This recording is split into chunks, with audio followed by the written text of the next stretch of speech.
Notre génération vivra demain les conséquences des décisions qu'on prend aujourd'hui, mais c'était aussi Vendécologie le pari de montrer aux jeunes que ce levier politique qui est extrêmement important, ils peuvent le saisir, c'est possible, on est 3 candidats de 22, 23 ans, on a réussi à arriver jusque-là et à porter nos idées en faisant du tractage, du collage, finalement en ayant une certaine vision dans les médias aussi. Donc c'est possible que voilà, les jeunes portent ces enjeux sur le plan politique. Là, c'est faire de l'écologie du quotidien, en faire de l'écologie dogmatique. Donc ça passe par plein de choses qui peuvent paraître simples, mais revoir nos transports, revoir notre système de l'agriculture, remettre du bon sens tout simplement, anticiper le réchauffement climatique qui va arriver, sans en avoir peur, mais en considérant effectivement que c'est un obstacle que nous devons franchir.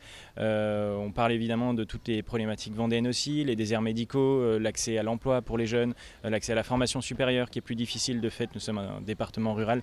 Donc toutes ces choses-là se retrouvent dans notre programme. Ce qu'on aimerait faire avec Vendécologie, c'est déjà agir concrètement pour le logement, parce que les jeunes Vendéens ont beaucoup de mal à se loger, mais pour l'enjeu environnemental, on ne peut pas non plus venir créer des nouvelles surfaces bitumées toute la Vendée. Alors ce qu'il faut faire, c'est déjà reprendre les logements vacants. Il y en a environ 5% en Vendée. Et bien déjà, on pourrait loger 5% de personnes de plus en Vendée. Et pour tous ces jeunes Vendéens travailleurs, ça serait déjà une nouvelle offre intéressante. Il va falloir agir sur le logement. Pour ça, nous, on veut implanter un centre de soins en Vendée pour rapprocher les Vendéens qui souhaiteraient faire des études de médecine de leur centre de formation.